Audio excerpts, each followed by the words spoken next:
আপনারা জানেন যে জাতীয় ঐক্যমত্য কমিশনের পক্ষ থেকে একটি জাতীয় সনদ তৈরি করার জন্য রাজনৈতিক দলগুলোর সাথে অব্যাহত আলোচনা চলছে। এই আলোচনার প্রাথমিক পর্যায়ে মার্চ মাসের 20 তারিখ থেকে মে মাসের 19 তারিখ পর্যন্ত আমরা বিভিন্ন রাজনৈতিক দলের এবং জোটের সাথে আলাদা আলাদাভাবে কথা বলেছি। তারই পরবর্তী পর্যায়ে আমরা এখন সমস্ত রাজনৈতিক দলগুলোর সাথে আলোচনা শুরু করেছি এবং তারই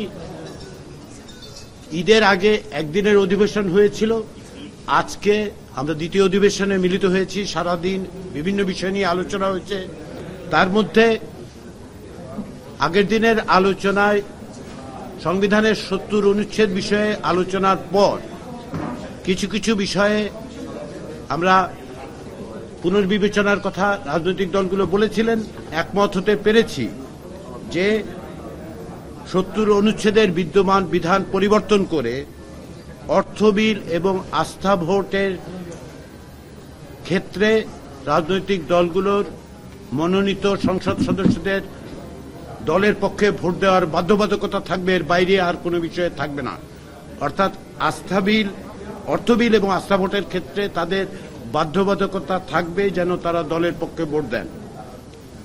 দ্বিতীয় যেটা গত দিনের আলোচনায় হয়েছিল, তা সুস্পষ্টভাবে বলতে পারি যে রাজনৈতিক দলগুলোর সাথে ঐকমত্য প্রতিষ্ঠিত হয়েছে যে 4টি committee, public accounts committee, privilege committee, estimation committee, public undertaking committee, অর্থাৎ জাতীয় সংসদের যে স্থায়ী কমিটিগুলো আছে সেগুলোর মধ্যে এই 4টি কমিটি সহ জনগুরুত্বপূর্ণ বিষয় সংক্রান্ত কমিটিগুলির সভাপতির পদ আসনের সংখ্যানুপাতে বিরোধী দলকে প্রদানের ব্যাপারে সকলেই একমত হয়েছে। আমরা আরো দুটো বিষয় নিয়ে কথা বলেছি আজকে। এর মধ্যে একটি ছিল জাতীয় সংসদে নারী প্রতিনিধিত্বের বিষয়। এই ক্ষেত্রে দীর্ঘ সময় ধরে আলোচনা হয়েছে। জাতীয় সংসদে নারীদের জন্য 100টি আসন স্থায়ীভাবে করার ব্যাপারে একমত হয়েছে সকলের। এর পদ্ধতি এবং প্রক্রিয়া নিয়ে আমরা আলোচনা করছি। এই আলোচনা অব্যাহত থাকবে। আমরা আগামী সপ্তাহে আশা করছি রাজনৈতিক দলগুলো এই বিষয়ে এখানকার আলোচনার পরিপ্রেক্ষিতে তাদের অবস্থানের পরিবর্তনের প্রয়োজন হলে দলের সাথে আলোচনা করে আমরা এ বিষয়ে কথা বলবো। বিভিন্ন রকম প্রস্তাব আছে। এই প্রস্তাবগুলোর কিছু সংবিধান সংস্কার কমিশনের পক্ষ থেকে, নির্বাচন ব্যবস্থা সংস্কার কমিশনের পক্ষ থেকে বাইরেও আমরা যখন রাজনৈতিক দলগুলোর সাথে আলোচনা করেছি সেই সময় কিছু কিছু প্রস্তাব এসছে, সেগুলো নিয়ে আমরা কথাবার্তা বলেছি। আমরা আশা করছি আগামী সপ্তাহে এ বিষয়ে একমত হওয়া যাবে।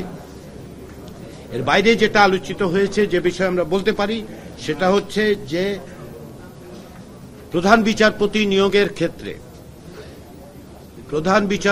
নিয়োগের ক্ষেত্রে অর্থাৎ যেটা সংবিধানের 95(1) অনুচ্ছেদে আছে এবং তার পাশাপাশি সংবিধানের 48(3) অনুচ্ছেদে আছে, সেগুলো সংশোধনের ব্যাপারে এক ধরনের ঐক্যমত হয়েছে।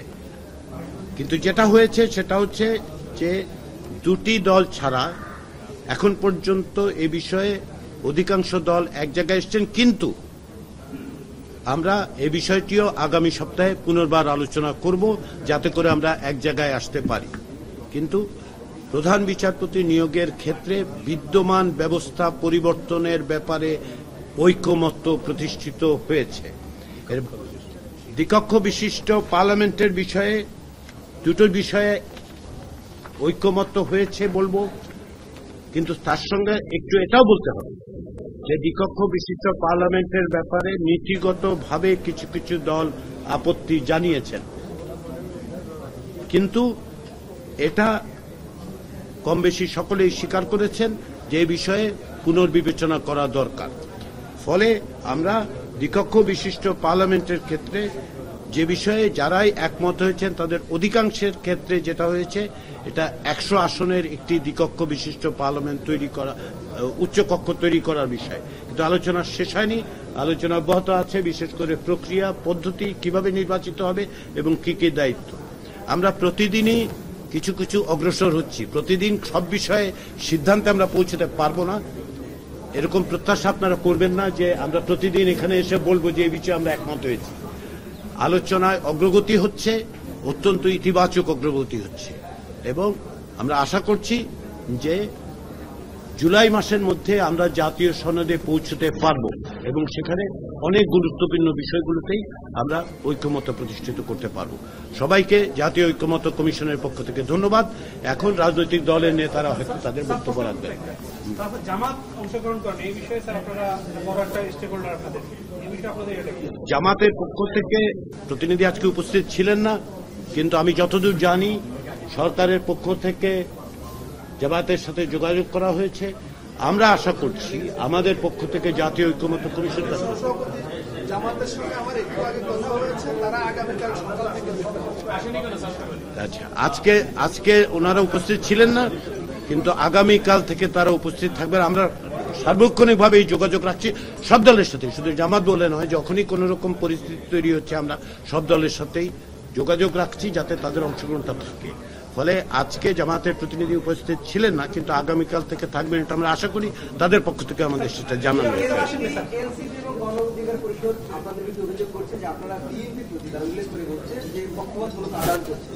এই অভিযোগে এটা কোথায় করেছে অভিযোগ? আজকেই বলেছে। আচ্ছা এক মিনিট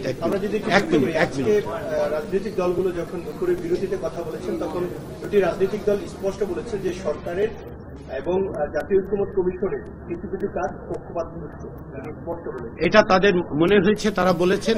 আমরা সর্বাত্মকভাবে চেষ্টা করছি প্রত্যেকটি রাজনৈতিক দলকে সমভাবে মর্যাদা সমভাবে বিবেচনা করার। কারো কারো পারসেপশন অন্যরকম হতে পারে, আমরা এটা আপনাদের কাছ থেকেই শুনলাম, এটা আমরা বিবেচনায় নেব। সবাইকে ধন্যবাদ।